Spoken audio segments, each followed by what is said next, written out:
Suur. For thousands of years, the mighty tower-flanked Istanbul Land Wall was vital for both the defense and further development of the city.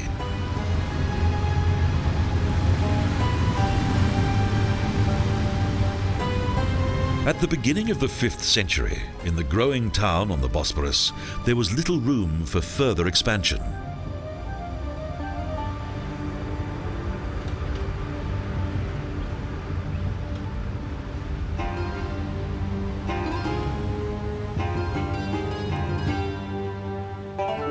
The Byzantine Emperor Theodosius The Second ordered the construction of a new and mighty fortification in 408 A.D.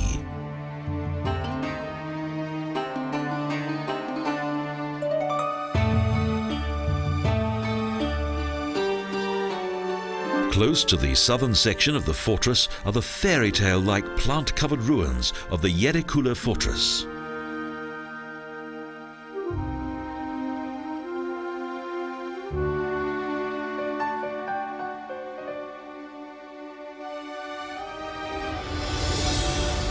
The fortress was built during the reign of Sultan Mehmet Fatih II. It was an architectural symbol of the defeat of Constantinople.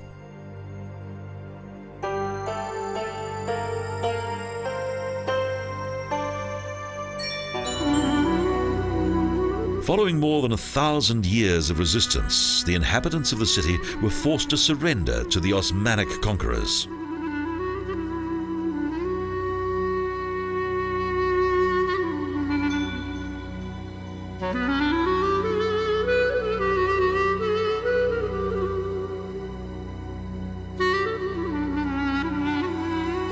In 1457, 4 years after the successful takeover of the city, the construction of the 7 Towers fortress of A.D.The began.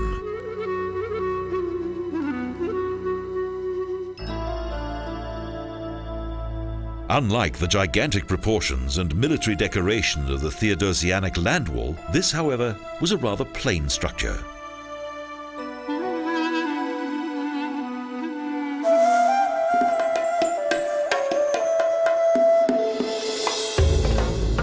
First, A.D.The was used as a treasury. Later it became an administrative headquarters and also a prison. And the fortress also became the bloody scene of many executions. However, apart from a few ruins and inscriptions by its prisoners, little remains of the fortress interior.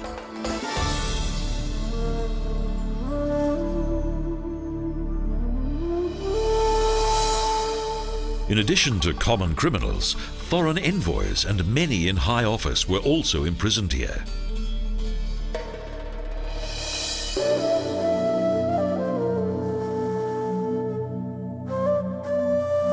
The city's most influential dignitaries were imprisoned in the fortress, and many perished within its walls.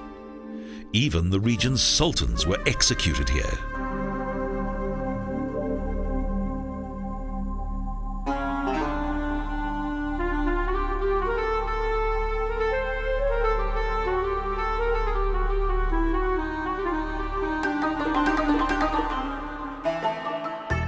The political ideas of Osman II were too daring for the beginning of the 17th century, and it was particularly the Janitshahs who felt most at risk.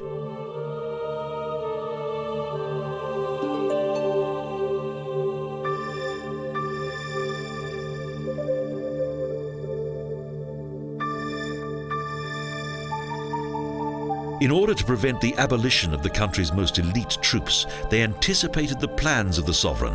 The Sultan was subsequently overthrown, arrested, and, along with his closest confidants, decapitated.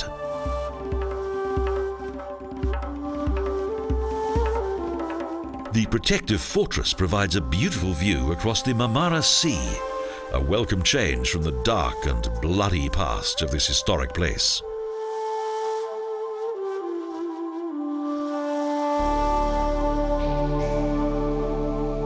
A.D.The also includes the Golden Gate, the Porta Aurea, that dates from the Theodosianic period, the only gate with 3 passages.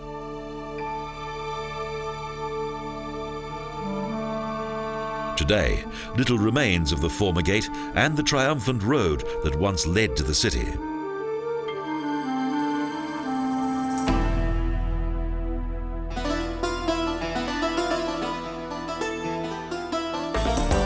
Walking along the town wall in a northerly direction, there's another entrance to the center of the former Constantinople.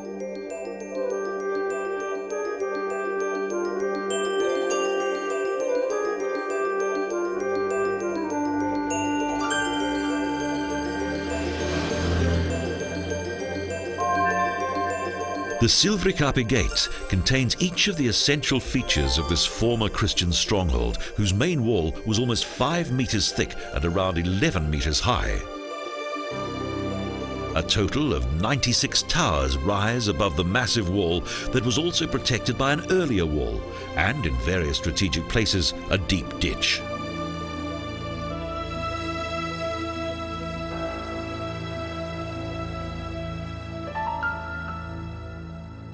The A.D.The is located at the lowest point of the land wall. In 1453, Mehmet the conqueror entered this gate and took the city.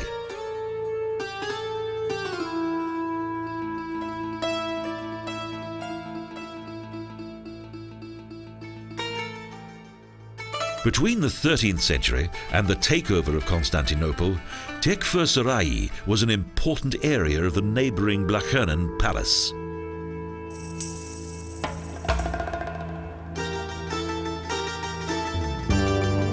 Its restored facade is typical of the architecture of that time. Unfortunately, much of its former splendor was lost under Osmanic rule.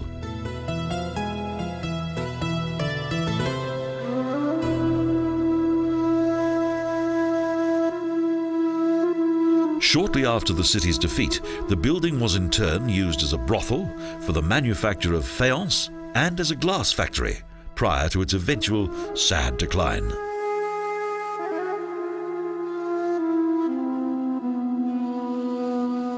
Today, the former splendor of the 3-story building can only be imagined, and the ornate decoration of the palace can only partly be seen.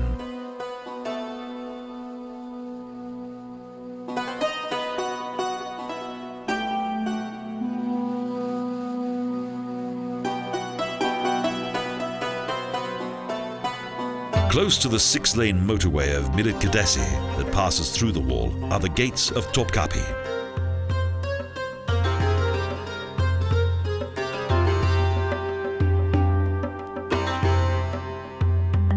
Following the conquest of the city, the former Romana's Gate was named Cannon Gate in memory of the powerful weapon of those bygone times.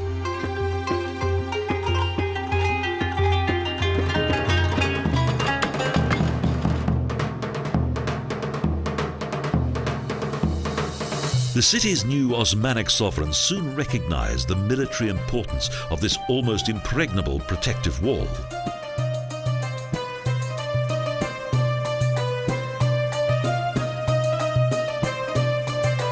Total length of almost 20 kilometers, the old land and sea wall was a calming influence in those belligerent times.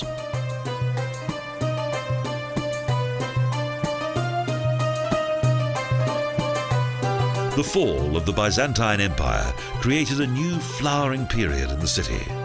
Today, Istanbul's famous wall reaches from the Marmara Sea to the Golden Horn, the very long and narrow tributary of the Bosporus.